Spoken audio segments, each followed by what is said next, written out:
जय हिंद दोस्तों। आज के इस इम्पॉर्टेंट लेक्चर में हम सभी डिस्कस करने वाले हैं 29 मई 2025 के करेंट अफेयर्स को। तो आप इस पूरे लेक्चर को बहुत ही ध्यान से लास्ट तक जोड़ देखिएगा।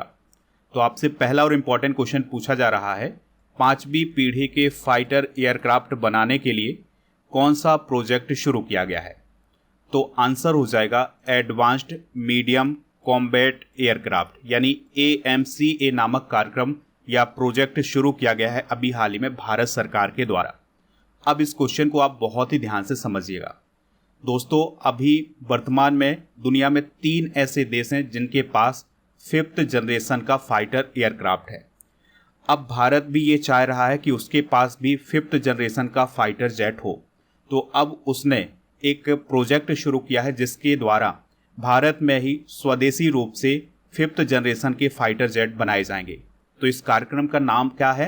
Advanced medium combat aircraft. अब भारत में जब ये 5th जनरेशन के फाइटर जेट बनेंगे तो इसको डिजाइन कौन करेगा? तो DRDO के अंतर्गत एक शाखा है जिसका नाम है एरोनॉटिकल डेवलपमेंट एजेंसी। तो उसके द्वारा इन एयरक्राफ्ट को डिजाइन किया जाएगा।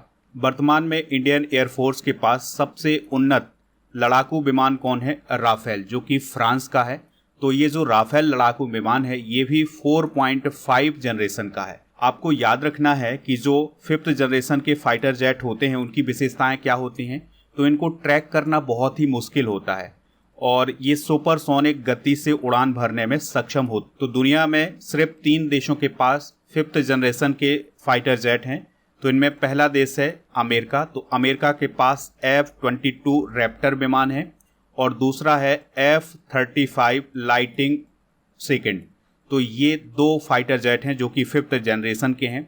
चाइना के पास है J-20 माइटी ड्रैगन और रसिया के पास है Su-57। तो ये 3 देश हैं जिनके पास 5th जनरेशन के फाइटर जेट हैं। अगर भारत सफल होता है, बना लेता है, तो भारत ऐसा करने वाला चौथा देश बन जाएगा। चलिए नेक्स्ट क्वेश्चन डिस्कस करते हैं। इंडिगो के चेयरमैन के रूप में किसे नियुक्त किया गया है? यानी who has been appointed as chairman of IndiGo? Answer क्या हो जाएगा? विक्रम सिंह मेहता। ठीक है, तो विक्रम सिंह मेहता को इंडिगो के चेयरमैन के रूप में अभी हाल ही में नियुक्त किया गया है। तो देश की सबसे बड़ी एयरलाइन इंडिगो ने विक्रम सिंह मेहता को अपना चेयरमैन अपॉइंट किया है। और जो विक्रम सिंह मेहता हैं यह एक पूर्व IAS ऑफिसर रह चुके हैं और वो दुनिया की कई बड़ी कंपनियों में भी काम कर चुके हैं।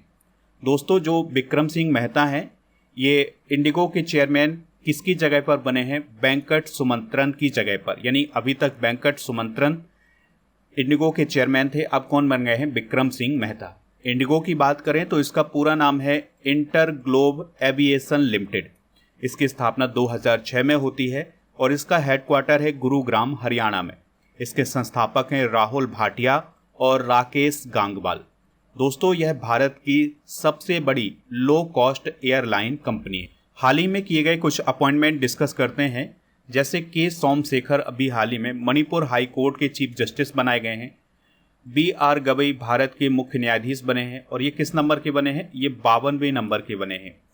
दोस्तों, अजय कुमार जी को अभी हाल ही में यूनियन पब्लिक सर्विस कमीशन का अध्यक्ष बनाया गया है। नर्मदेश्वर तिवारी भारतीय वायुसेना के उप प्रमुख बने हैं। अच्छा, भारतीय वायुसेना के जो प्रमुख हैं वो कौन हैं? अमरप्रीत सिंह। और आलोक जोशी जी को अभी हाल ही में राष्ट्रीय सुरक्षा बोर्ड का प्रमुख बनाया गया है। कृति सेनन ड्रीमी टेक्नोलॉजी की ब्रांड एम्बेसडर बनाए गए हैं। मांगी लाल जाट ICAR के महानिदेशक बने हैं। और जो दिनेश माहेश्वरी हैं यह 23वें विधि आयोग के अध्यक्ष अभी हाल ही में बनाए गए हैं। हाल ही में किस संस्थान ने स्कूलों में शुगर बोर्ड बनाने का निर्देश दिया है?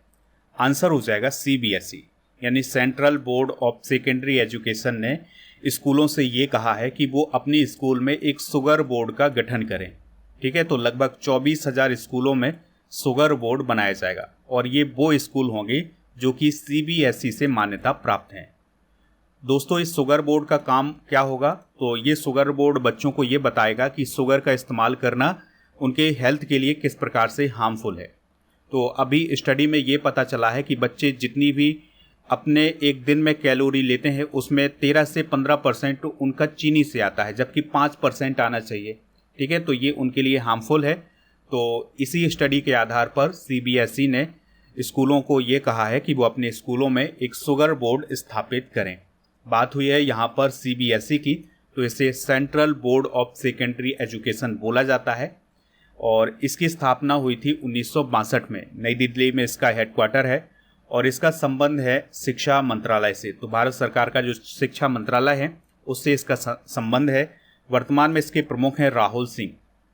अच्छा दोस्तों, वर्तमान में शिक्षा मंत्री कौन है इसको भी आप याद रखिएगा, धर्मेंद्र प्रधान जी वर्तमान में शिक्षा मंत्री हैं।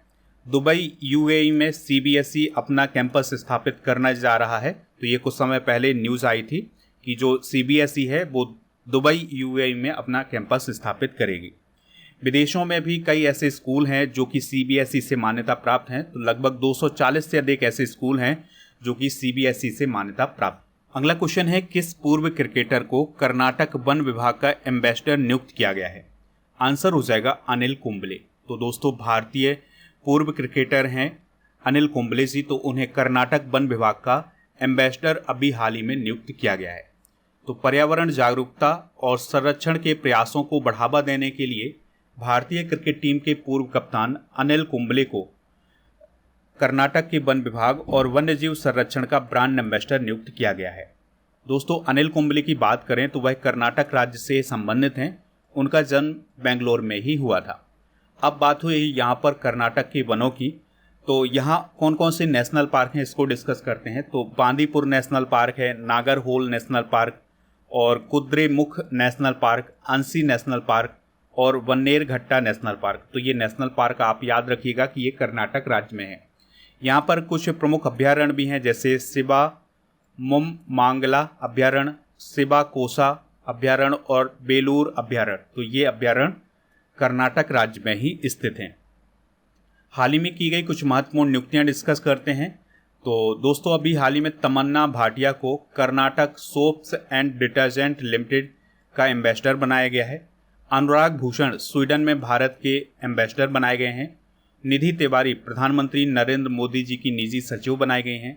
चल्ला श्रीनिवासुलु शेट्टी भारतीय बैंक संघ के चेयरमैन बने हैं। अजय सेठ जी नए वित्त सचिव बने हैं भारत सरकार के। अंजू राठी राणा पहली महिला विधि सचिव बनाई गई हैं। तुहिन कांता पांडे सेबी के नए अध्यक्ष बने हैं। वी नारायणन इसरो के नए अध्यक्ष बने हैं। भुवनेश कुमार UIDAI के CEO बने हैं और वी रामा सुब्रमण्यम NHRC के अध्यक्ष बनाए गए हैं। अगला क्वेश्चन है, अमेरिकन म्यूजिक अवार्ड यानी AMA प्राप्त करने वाली भारतीय मूल की पहली संगीतकार कौन बनी है? तो उनका नाम है राजा कुमारी। तो दोस्तों, भारतीय मूल की गायिका हैं, गीतकार हैं और रैपर हैं राजा कुमारी। तो उन्होंने अभी हाल ही में अमेरिकन म्यूजिक अवार्ड जीता है। तो लॉस एंजल्स में आयोजित किए गए 51वें अमेरिकन म्यूजिक अवार्ड में उन्हें आर्कैन लीग ऑफ लीजेंड सीजन 2 के गीत रेनेगेड वी नेवर रन के लिए ये अवार्ड दिया गया है। इस प्रकार से दोस्तों, वो अमेरिकन म्यूजिक अवार्ड जीतने वाली भारतीय मूल की पहली संगीतकार बन गई हैं। अमेरिकन म्यूजिक अवार्ड की बात करें तो इसकी स्थापना 1973 में हुई थी और इसका उद्देश्य है pop, rock, hip hop, country आदि को सम्मानित करना। चलिए कुछ प्रमुख पुरस्कार डिस्कस करते हैं जो हाल फिलहाल में दिए गए हैं। जैसे गुलजार और राम भद्राचार्य जी को 58वां ज्ञानपीठ पुरस्कार प्रदान किया गया है। बानो मुश्ताक को अंतर्राष्ट्रीय बुकर पुरस्कार 2025 अभी हाल ही में मिला है। मारियान गेला हंगरिया को विश्व खाद्य पुरस्कार प्रदान किया गया है। भुवन रिभु को विश्व कानून कांग्रेस सम्मान अभी हाल ही में मिला है। पायल कपाड़िया को फ्रांस के द्वारा officer of the order of art and letters सम्मान दिया गया है। सुदर्शन पटनायक को, यहाँ पर आप उन्हें देख सकते हैं, उन्हें फ्रेड डारिंगटन सैंड मास्टर पुरस्कार मिला है। निखिल सिंघल को उत्तर प्रदेश अनमोल रत्न पुरस्कार मिला है। राम सुतार को महाराष्ट्र भूषण पुरस्कार, शूरबाला को 34वां व्यास सम्मान 2024 मिला है और PM मोदी जी को विश्व शांति पुरस्कार मिला है अमेरिका का। तो ये कुछ प्रमुख अवार्ड हैं, इन्हें आप नोट जरूर कर लें। अगला क्वेश्चन है, उत्तराखंड के निम्न में से किन स्थानों में आदि शंकराचार्य की प्रतिमा स्थापित की जाएंगी? आंसर हो जाएगा केदारनाथ, बद्रीनाथ और उत्तरमान्य। यानी इन 3 स्थानों पर आदि शंकराचार्य की प्रतिमाएं स्थापित की जाएंगी। तो आंसर हो जाएगा इसका उपरोक्त सभी। तो आदि शंकराचार्य की 4 पंचधातु की प्रतिमाएं उत्तराखंड के केदारनाथ, बद्रीनाथ, उत्तरमान या ज्योतिर्मठ में स्थापित की जाएंगी। अब यहाँ पर बात हो रही है आदि शंकराचार्य जी की। तो आदि शंकराचार्य जी का जन्म हुआ था 788 ईस्वी में और इनका जन्म स्थान है कालड़ी गांव, केरल। और इनकी मृत्यु हुई थी 820 ईस्वी में और केरल में ही इनकी मृत्यु हुई थी। इनके पिता का नाम था शिव गुरु, माता का नाम था आर्यम्मा और इनका जो दर्शन था वो था अद्वैत वेदांत। ठीक है, तो अद्वैत वेदांत के प्रवर्तक माने जाते हैं आदि शंकराचार्य। इनके आध्यात्मिक गुरु कौन थे? गुरु गोविंद। अगला क्वेश्चन है, उत्तराखंड के निम्न में से किन स्थानों में आदि शंकराचार्य की प्रतिमा स्थापित की जाएगी? आंसर हो जाएगा केदारनाथ, बद्रीनाथ और उत्तरमान, यानी इन तीनों स्थानों पर आदि शंकराचार्य जी की प्रतिमाएं स्थापित की जाएंगी। तो इसका आंसर क्या हो जाएगा? उपरोक्त सभी। तो आदि शंकराचार्य की 4 पंचधातु की प्रतिमाएं उत्तराखंड के केदारनाथ, बद्रीनाथ और उत्तरमान यानी ज्योतिर्मठ में स्थापित की जाएंगी। बात कर लेते हैं आदि शंकराचार्य जी की। तो इनका जन्म 788 ईस्वी के लगभग हुआ था और इनका जन्म स्थान है कालड़ी गांव, केरल। और इनकी जो मृत्यु हुई थी वो हुई थी 820 ईस्वी के लगभग में और केरल में ही इनकी मृत्यु हुई थी। इनके पिता का नाम था शिव गुरु, माता का नाम था आर्यम्मा और इनका जो दर्शन है वो है अद्वैत वेदांत। तो अद्वैत वेदांत के प्रवर्तक हैं आदि गुरु शंकराचार्य।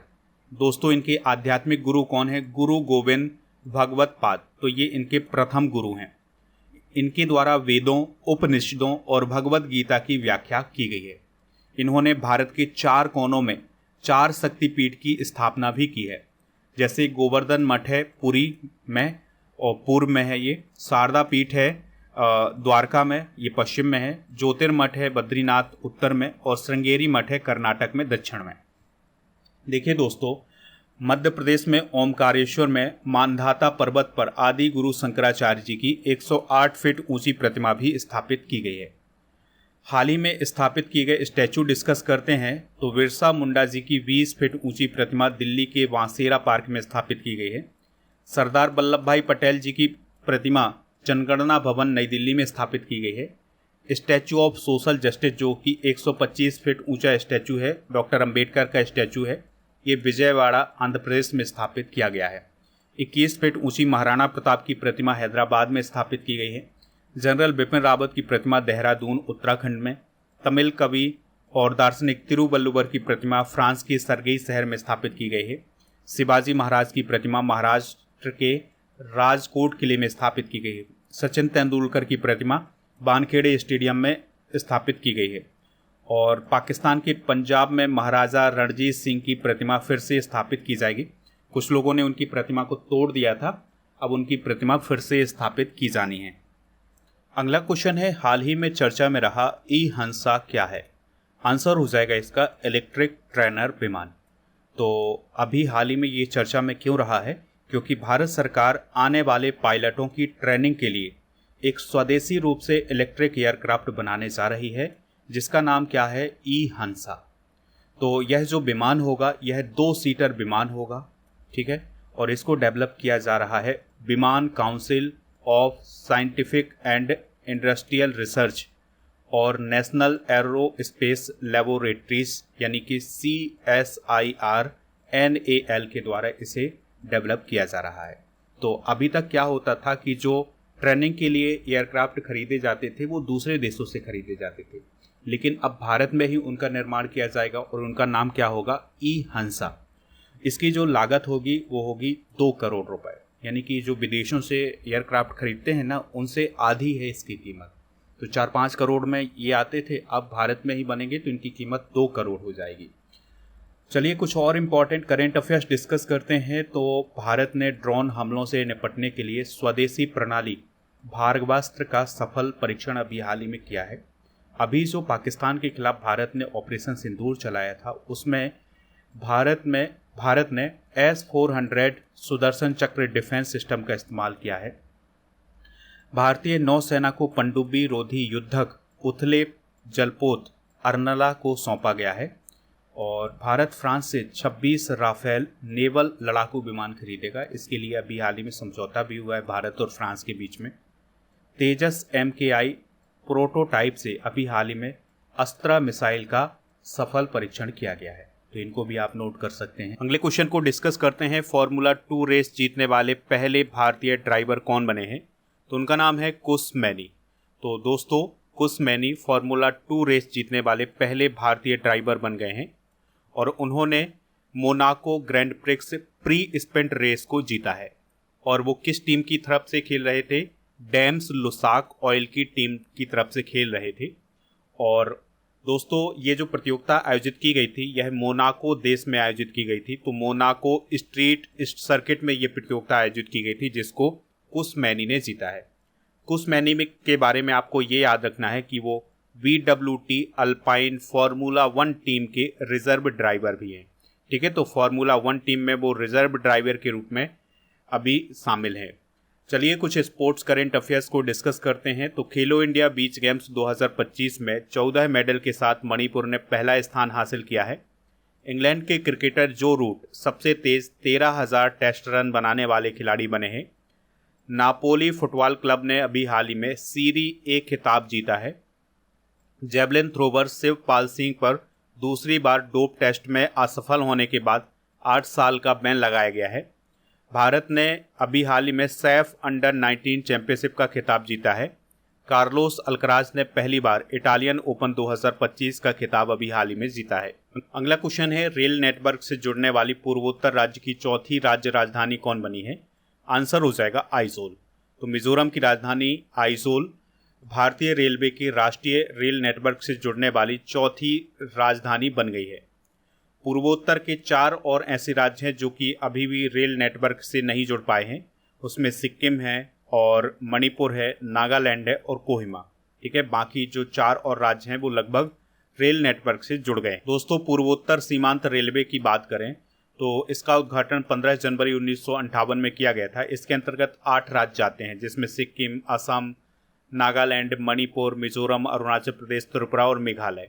इसका मुख्यालय गुवाहाटी असम में है और इसके 5 डिवीज़न हैं: कटिहार, अलीपुरद्वार, रंगिया और लुमडिंग और तिनसुकिया। ठीक है, तो पूर्वोत्तर सीमांत रेलवे का मुख्यालय आपसे पूछा जा सकता है ये कहाँ पर है? ये गुवाहाटी असम। अगला क्वेश्चन है, एशियाई भारोत्तोलन चैंपियनशिप 2026 की मेजबानी कौन सा शहर करेगा? आंसर हो जाएगा अहमदाबाद। तो गुजरात का सबसे बड़ा शहर अहमदाबाद 1 से 10 अप्रैल 2026 तक एशियाई भारोत्तोलन चैंपियनशिप की मेजबानी करने वाला है। ठीक है, 2025 में ये जो चैंपियनशिप है ये चाइना में आयोजित की गई है, लेकिन 2026 में इसका जो आयोजन है वो कहाँ पर होगा? अहमदाबाद में होगा। इससे पहले 1982 में इस चैंपियनशिप का आयोजन भारत में किया गया था, यानी कि भारत दूसरी बार इस चैंपियनशिप की मेजबानी करने जा रहा है 2026 में। और पहली बार इस चैंपियनशिप का जो आयोजन है वो 1957 में हुआ था ईरान की राजधानी तेहरान में। एशियाई भारोत्तोलन महासंघ की बात करें तो इसकी स्थापना 1958 में टोक्यो जापान में की गई थी। तो एशियाई भारोत्तोलन महासंघ एशिया में खेले जाने वाले जो वेट लिफ्टिंग के गेम्स हैं उनको रेगुलेट करने वाली संस्था है। और एशिया इसके जो मेंबर हैं वो 45 मेंबर हैं और इसका मुख्यालय दोहा कतर में है और इसके अध्यक्ष हैं मोहम्मद यूसुफ अल माना जो कि कतर देश के हैं। दोस्तों, आप स्टडी करके ऐप को इंस्टॉल कर लें, इसका लिंक डिस्क्रिप्शन बॉक्स में दिया गया है। यहाँ पर मिलेगा आपको paid course, e book, test series, daily current affairs की PDF, क्लास नोट और कोर्स एंड PDF वाला ऑप्शन। तो कोर्स एंड PDF वाले ऑप्शन पर आपको राजा गुप्ता सर का जो अर्जुन GS फाउंडेशन बैच है ये मिल जाएगा। तो इसके लिए आपको कूपन कोड यूज करना है अर्जुन 500, तो आप इस कोर्स को ज्वाइन कर सकते हैं। और GK GS का ये जो फाउंडेशन ऑनलाइन कंप्लीट बैच है इसको भी ज्वाइन कर सकते हैं। चलिए अब हम कल के करंट अफेयर्स को एक बार रिवाइज कर लेते हैं। नेपाली शेरपा कामी रीता ने कौन सी बार माउंट एवरेस्ट पर चढ़ाई पूरी की है? 31वीं बार। पूरे ब्रॉड गेज नेटवर्क का 100% विद्युतीकरण करने वाला भारत का 24वां केंद्र शासित या राज्य कौन बना है? गुजरात। PM मोदी ने भारतीय रेलवे के लोकोमोटिव मैन्युफैक्चरिंग वर्कशॉप का उद्घाटन हाल ही में कहाँ किया है? गुजरात। भारतीय पैरा एथलीट महेंद्र गुर्जर ने F42 भाला फेंक स्पर्धा में कितनी दूरी का भाला फेंककर वर्ल्ड रिकॉर्ड बनाया है? 61.17 मीटर। राहगीर योजना किस राज्य में शुरू की गई है? एमपी में।